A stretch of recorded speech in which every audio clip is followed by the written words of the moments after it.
This is your first time ever traveling abroad, and your first time in Taiwan. Yeah. We all got in a line. I have no idea what I'm doing because I've never flown before. Yeah. I'm just following the pack at this point. You've never been in a typhoon before. What was that experience like? I was unsure if I was going to be able to exist in this place. I was like, oh. Before we continue the video, I'd like to thank today's sponsor, the National Science and Technology Museum in Kaohsiung. Now let's head inside and see what fun things we can discover. Let me tell you, this place is more than just a museum. It's like a knowledge playground full of surprises. The moment you walk in, you'll be blown away by the space with over 3,000 exhibits. This is the first printer in Taiwan from 1872, and it was made in England. From traditional crafts to futuristic technology. Every section makes you want to stop and explore.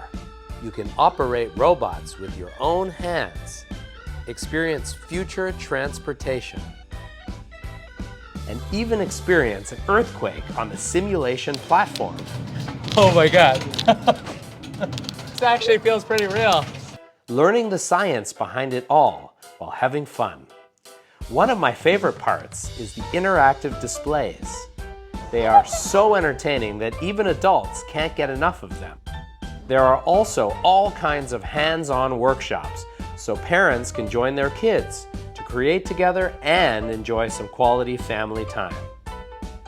Whether you're a science enthusiast, a family with children, or just looking for a place that's both fun and meaningful, the National Science and Technology Museum is absolutely worth a visit.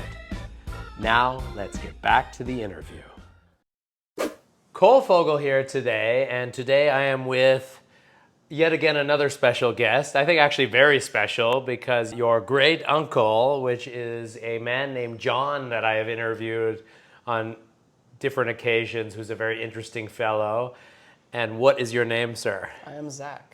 And Zach, where are you from? I am from Canada. I come from Abbotsford, which is a town of about 150,000 people. It's about 2 hours from Vancouver. This is your first time ever traveling abroad, and your first time in Taiwan. Yeah. And how old are you?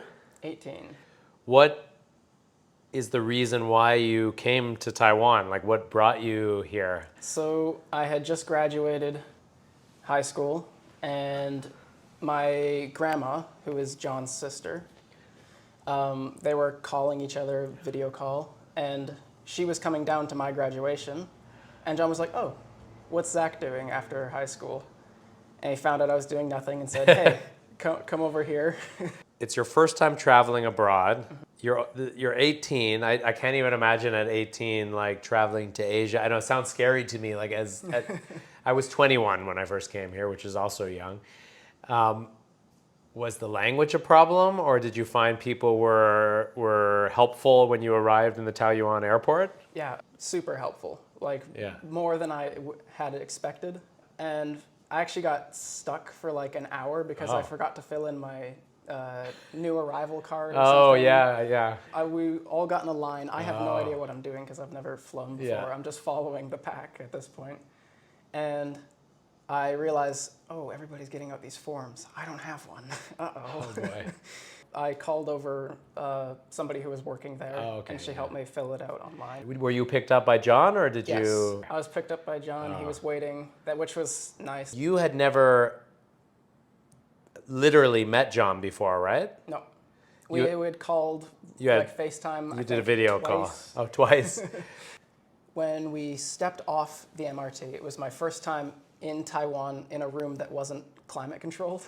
I was like, oh. Did you feel like you were suffocating? Like, how would you describe it? I was unsure if I was going to be able to exist in this place. Yeah, like your skin's melting. Yeah. And like the air feels heavy, right? And yeah. So you took the MRT, went to the HSR. Yeah. Do you get in the car and you start driving on Taiwanese streets that you've never experienced? The driving culture is very different. Here, I feel like the rules are more gray areas. I looked to John, I'm like, are you allowed to do that here? Like, What he just, and then he did it, and I'm like, oh.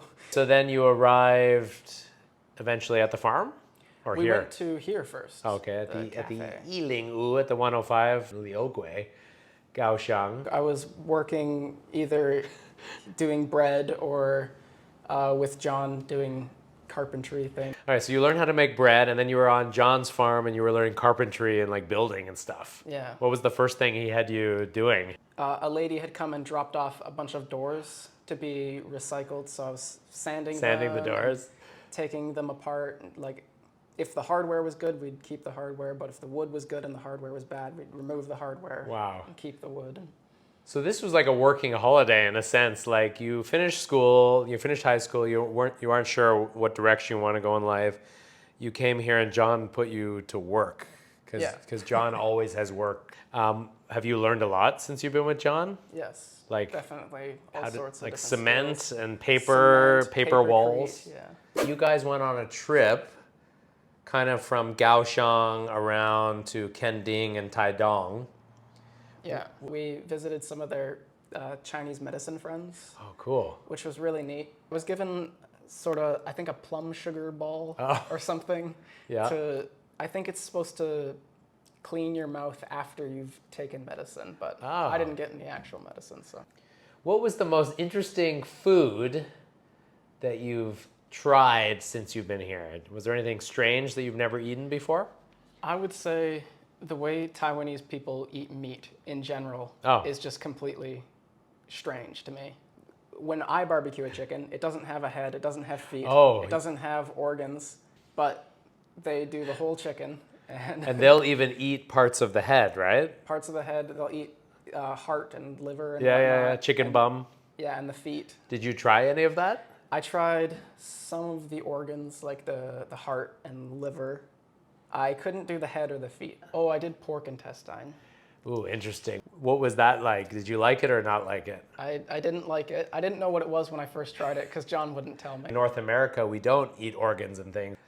We are going to try stinky tofu later. Later, yeah. And he has not tried stinky tofu. So I think every foreigner that comes here, it needs to be like a rite of passage. It's a weird experience, I think, for foreigners. What did you know about Taiwan before coming to Taiwan? When I first got the offer, I knew very, very little about Taiwan, but I did a little bit of research. I learned the Dutch were here at some point, and I read a bit about some of the indigenous cultures. Oh, cool. But not very much. I saw that they have really fast trains, and I was like, ooh, that's cool. So I spent a lot of time reading about the trains? high-speed rail. Oh, and cool. whatnot. We have a really wicked train system here, I think. It's very nice. We've got the MRTs and the trains and the speed trains.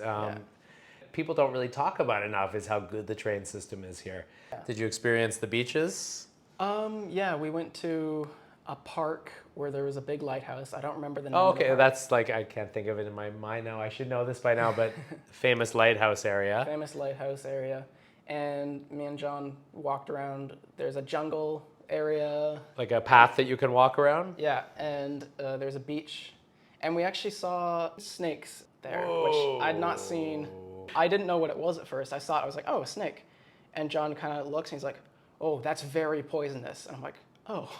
Yeah, don't get too close. I was fairly close to it when I noticed it. They won't generally attack. Yeah. I've never had any. I've seen probably 1,000 snakes in my life here. I even had one in my house. Yeah, I know. That I made a video. Find the video of that one. That was interesting. Any other wildlife that you experienced here? Lots of geckos. Yeah, I love my wife is terrified of geckos, but it's I think something happened to her when she was a kid, like maybe one landed on her head or something. In general, they're quite harmless, right? Yeah, like, and they just, you get near it and it's just gone. Yeah. You can hear that. Oh, they I make woke a up to sound. that Yeah. On my second morning. Yeah, you'll hear that here sometimes. They live with us. Have you seen a lot of homeless dogs and homeless cats? The dogs really stress me out here because they just hang out on the road and people drive by and the cars or the dogs just like jump in front of the cars. And When I was driving here to visit you and John, there was a black dog sitting basically on the road. Mm-hmm. He's literally just like, this is my neighborhood. yeah. Now that you've like lived in Taiwan for about 6 weeks. It sounds like you've had a good experience. Yeah, for the most part. Have there been any negative experiences for you? Like I'm guessing there was more positive than negative. Yeah, honestly, not really. It's a little bit uncomfortable for me to be here, I'd say. The weather, you mean? The weather, and it's very different from what I'm used to. Yeah. Oh, you lived through a typhoon. Yeah, You've never been in a typhoon before. What was that experience like? I was impressed. And in Vancouver, we get really, really heavy rain, and I was still like, wow, this is a lot of rain, like more than I'd ever seen before. Like flooding.